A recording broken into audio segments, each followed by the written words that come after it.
Bom, agora a gente muda um pouquinho de assunto, a gente vai falar sobre as questões nacionais, porque tem ali a discussão, né, rolando no Congresso, tanto no Senado quanto na Câmara. Existem projetos para mudar as leis em questão da segunda instância, né, para colocar em vigor a prisão após, segunda instância. E a gente teve, nesse final de semana, né, alguns movimentos, até é o jornal Estado de São Paulo, né, Zezé, que está fazendo um monitoramento daqueles congressistas que são favoráveis à prisão em segunda instância, e a gente vê um crescimento, né? A gente está vendo uma adesão maior à prisão em segunda instância no Congresso Nacional, Zezé. Pois é.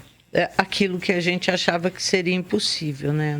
Nós mesmos aqui, quando houve o julgamento no Supremo Tribunal Federal e que caiu a prisão após decisão de segunda instância, a gente falou agora, nevermore, porque esse Congresso que nós temos aí jamais vai trazer de volta a prisão em segunda instância por meio de lei, porque grande parte desse povo que está aí tem as suas questões aí com a justiça e não vão dar tiro no próprio pé. Mas o negócio é o seguinte, a pressão tem sido grande, muita gente marcando cerrado em cima dos seus senadores, em cima dos seus deputados, né?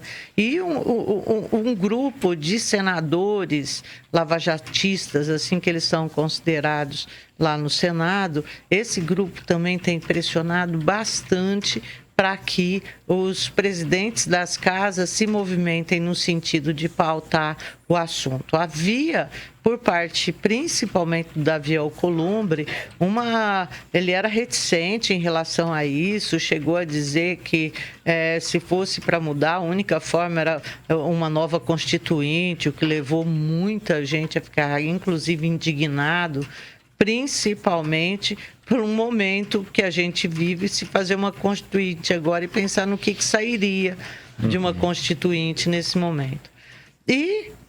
Mas a pressão acabou sendo suficiente para que a coisa ande. Não temos data, não temos ainda nada definido assim, preto no branco, mas é um movimento grande. No placar do Estado, 51 senadores já se colocam favoravelmente a uma PEC, na verdade, da Câmara dos Deputados, que já foi votada lá na Comissão de Constituição e Justiça. Ela é de autoria do deputado Alex Manente, do Cidadania aqui de São Paulo, e altera os artigos 102 e 105 para reduzir a possibilidade de recursos, tá? O texto ele foi o segundo proposto, então, pelo Manente, porque o primeiro, que mexia no artigo 5º, foi tido como uma proposta problemática, porque mexia em cláusula pétrea. Ainda não há uma decisão, né, unanimidade em relação a esse outro projeto que altera esses artigos, mas ele causa menos críticas do que o outro do 105. Enfim, né, então são 51 senadores já se posicionando favoravelmente, 290 deputados favoráveis na Câmara dos Deputados, o que quer dizer que faltam 18 nomes para você ter uma PEC aprovada nesse sentido. O que a gente imagina é que esses 18 votos, eles vão acabar sendo conquistados, porque 119 deputados se recusaram a dar uma resposta e 21 senadores também não quiseram dizer como se posicionariam. Então, isso mostra que está muito perto, né? E isso, gente, é só a pressão do povo, não tem nenhuma outra coisa. A Rose, que estava bem desanimada, né, com essa questão da prisão após segunda instância, agora você fica mais animada, acha que vai vingar? É aquela história, né? Política você muda sempre, né? Mas eu acho que essa matéria do placar que o Estadão fez, ela trouxe um alento. Eu acho que é um reflexo dessa pressão da população. Inclusive, os movimentos organizados, pegaram esse placar e já está colocando nas redes sociais, no WhatsApp, pedindo para que a população pressione os deputados, pressione os senadores para poder votar favorável à prisão em segunda instância.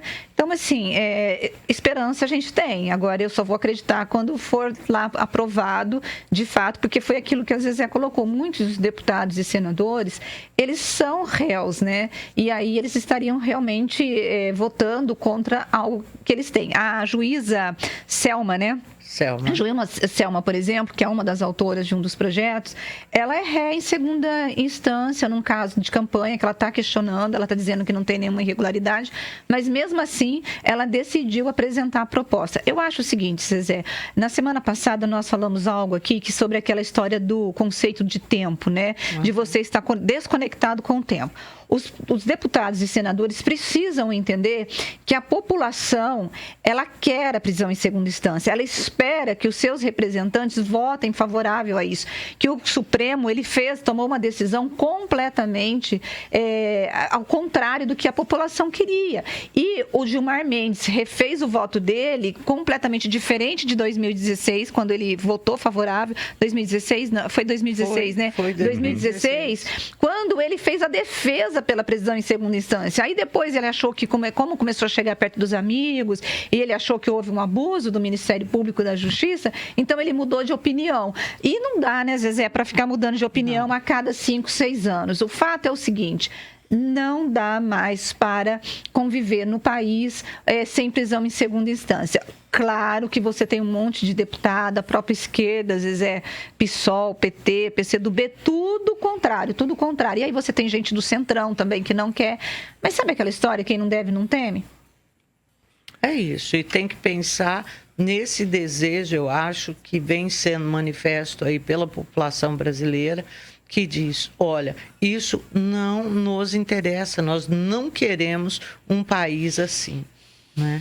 Que retorne a como era quando o Maluf era político. Chega, nós queremos que quem rouba seja punido, quem mata seja punido, enfim, e punido logo para a gente ter sensação de justiça e não ficar com desejo de vingança que não é bom para ninguém.